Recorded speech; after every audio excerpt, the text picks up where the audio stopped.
নব্বই দশকের শৈশবে শুধু খেলাধুলা, খাবার আর পোশাক আশাকের উৎপত্তি আর বিলুপ্তি হয়নি, মায়ের হাতের ভালোবাসা আর শাসনও ছিল এই যুগের থেকে আলাদা। তখনকার মায়েদের হাতে ওই সময়ের বাচ্চাদের ভুলের শাস্তি ছিল খুবই কঠিন। অস্ত্রগুলো ছিল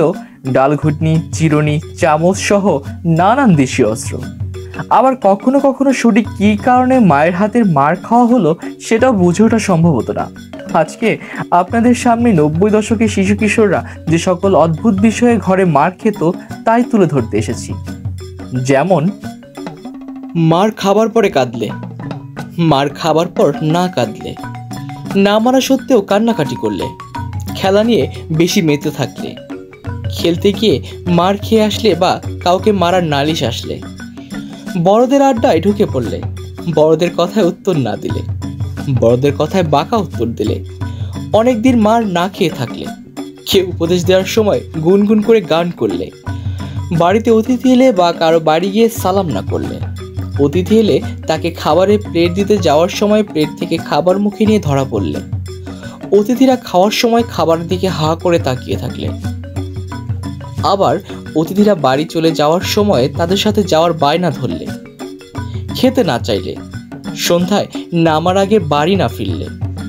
প্রতিবেশীর বাড়িতে গিয়ে খেয়ে চলে এলে, জেদ দেখালে, কারোর সাথে মারামারি করে হেরে এলে, কাউকে বেশ করে পিটিয়ে এলে, অথবা সকালে ঘুম থেকে উঠতে না চাইলে, রাতে ঘুমোতে না চাইলে, শীতকালে গোসল না করতে চাইলে, গ্রীষ্মকালে বেশিক্ষণ গোসল করলে,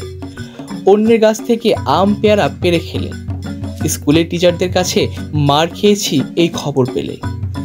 জোরে উচ্চারণ করে না পড়ে চুপচাপ বসে পড়ার ভান ধরলে বা বিড়বিড় করে পড়লে,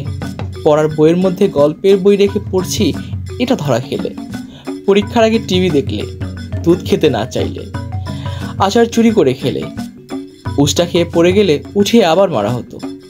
কারো বাসায় বেড়াতে গিয়ে নিজের বাসা মনে করে লণ্ডভণ্ড করলে, স্কুলের সামনে কোনো দোকান থেকে বাকিতে কিছু খেলে বা খেলনা কিনলে, দুপুরে না ঘুমালে, পাশের বাসায় কেউ পরীক্ষায় বেশি নাম্বার পেয়েছে এর জন্য,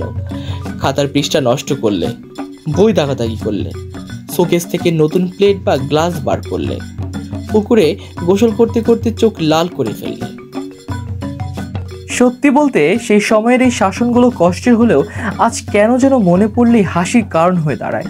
হয়তো সময়ের স্রোতে হারিয়েছে বলেই এই জিনিসগুলো কষ্টের হলেও মধুর মনে হচ্ছে।